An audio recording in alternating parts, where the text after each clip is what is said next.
You have amazing stories in the book that give context to just how much fun you had over the years. But you started, I think, smoking at 9.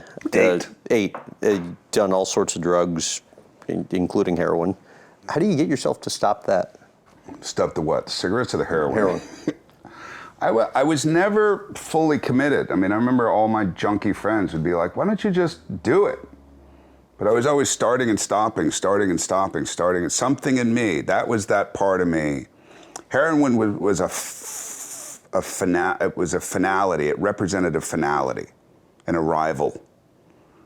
Meaning people. What? Meaning you're truly addicted, man. You are addicted. Like you are physically addicted. So that was that thing that I always had in me, that always had his toe somewhere else, that was like, yeah, but what is there, right? There's there literature, is there other types of people, is there other types of experiences? So, I think a normal strung out junkie would say, oh, he just played with it. Even though I got strung out a couple of times, it wasn't for long. How about your worst trip ever that comes to mind? Worst trip? Well, that's, it's in the book. Was the first time I ever took LSD, I was 13, on Feather Hill Road in Santa Barbara. And then that night I took it again. So I had a 12-hour trip. And then that night somebody had the bright idea of saying, let's do it again. And then everybody went, yeah. And Jason Sears was there, and Mike Herbert, and a lot of these other guys. Anyway, we ended up at Herb's house, we ended up calling the Herb Estate. And and I ended up there alone, naked, on the floor, with Herb's mom throwing up in the kitchen. That's what I remember. And I didn't know if I was creating it, my brain, because it was pretty powerful stuff. So I went from a heaven of sorts, an epiphanous heaven, having the greatest experience, to truly the most hellish experience imaginable. You didn't give context to this one story, so that's the only reason I'm asking. Yeah. The frozen fish in someone's rectum. How do you know that? How do you know that? I didn't write about that. How do you know that? We found out about You it did? somewhere. This is like research about the frozen fish in some dude's ass? Amazing. Kudos. Good for you. Yay. Go Graham. Your show's going to be huge. Yeah, Mike Herbert did that. I'll call him out. Mike Herbert. Who was it who OD'd? I don't remember. But Mike, I don't know if it definitely wasn't a minnow. It was a bigger fish. What kind of fish was it? I don't remember. But anyway, Herb took it out of the thing, and the guy didn't die.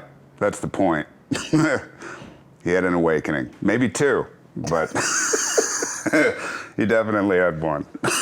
Well, that's what we just didn't understand. That's what you got to understand. Look at him sweating now. We just didn't understand the relevancy of that to saving the guy. So. That's what you have to, like, every day was that, man.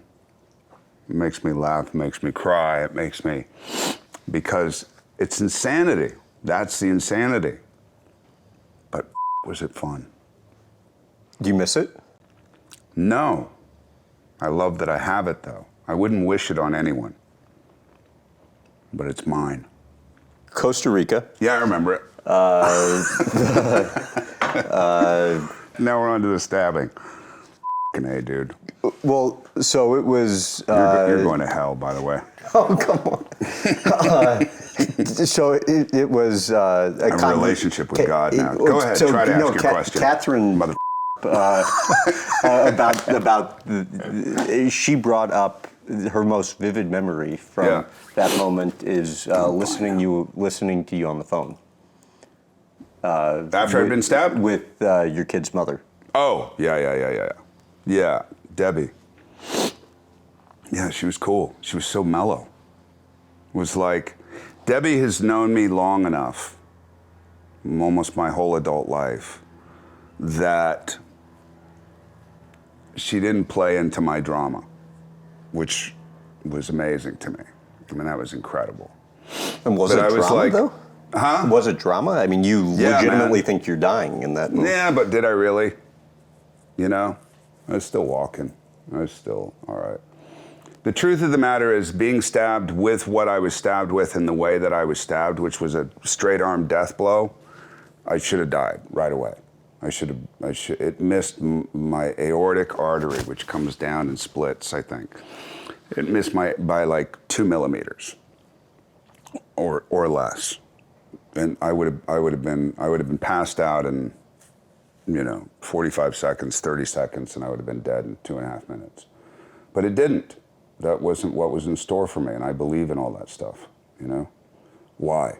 Why my belly button? The toughest, ligament in your entire body slowed it down enough where, So, yeah, and I was talking to Deb on the ambulance ride on the way to the hospital. And I was like, if I don't make it, tell the kids. She goes, yeah, I know what to do. And I was like, yeah, but seriously. She's like, I know. She said, you're going to be fine. I know what to do. You're going to be fine. I was like, how do you know that? She's like, I don't mean this in some romantic,